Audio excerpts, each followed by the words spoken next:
Today, we're going to build an advanced TIE fighter using 24 Lego pieces.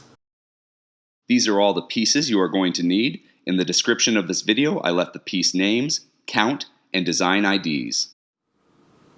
Today, we're going to build an advanced TIE fighter. Now, this advanced TIE fighter is a modified version of the one we find in the Star Wars Death Trench run, and I just made a few modifications to make something that I feel is more movie accurate and looks a little nicer, and I just want to share that with you. But like most of our TIE fighters, we're going to use a Travis brick. Our first piece will be this Travis brick, and the big hole on the bottom of the Travis brick will be the bottom of our TIE fighter.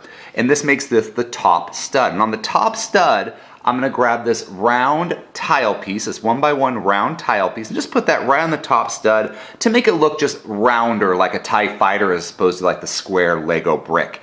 And now on the sides of my Travis brick, I'm going to build out the wings. And this is the first slight modification. Lego kind of had them using a like laser beam, so they had a 1x1 plate with clip on it to attach the lasers, but we just want the TIE fighter not fighting. And to do that, we're going to get two 1x1 plate pieces and put those two 1x1 plate pieces on the side stud of my Travis brick, and this kind of extend out the wings of our TIE fighter. And we're going to do both sides. I've got two plates here, two plates on the other side as well. And you can kind of see the shape of the TIE fighter coming together. And now on the on the front stud here, my Travis brick.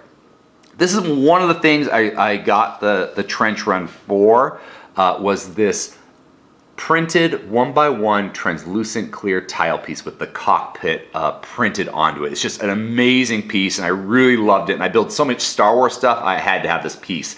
Now, if you don't have this piece, just use a translucent black tile piece. I think those work really well for TIE fighter cockpits. But put that translucent plate piece here, this tile piece, on the front stud to create the cockpit of our TIE fighter. And now here's my first like major modification. On the back, they just kind of stuck this rounded brick on that back stud like this to kind of make the back bulb out. But I didn't like that. It just looked like this bulge, while the advanced TIE fighter has more of a curved back. So what I did was I got rid of this. And instead, on that back stud, I got a 1x2 plate, and I just put the anti-stud of my 1x2 plate into that back hole like this and kind of extended the back out as opposed to just having it bulge. And now the next thing I did was I grabbed two of these cheese wedge slopes, these little cheese wedge pieces, and I did so they sloped down on the outside and up to the inside. And in micro scale, it kind of looks more rounded, so you just get a better rounded back to our advanced TIE fighter as opposed to that little thing like sticking out awkwardly. And so here's the body of our TIE fighter.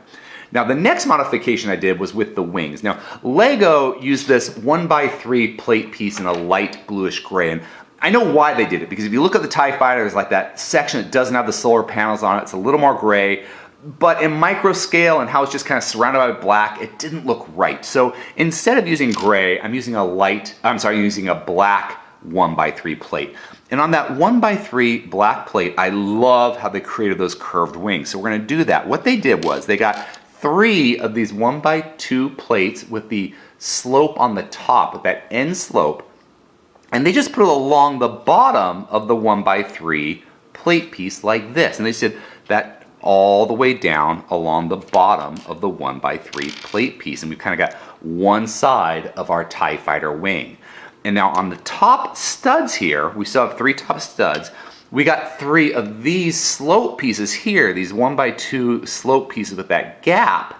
And they put that along the top three studs all the way down.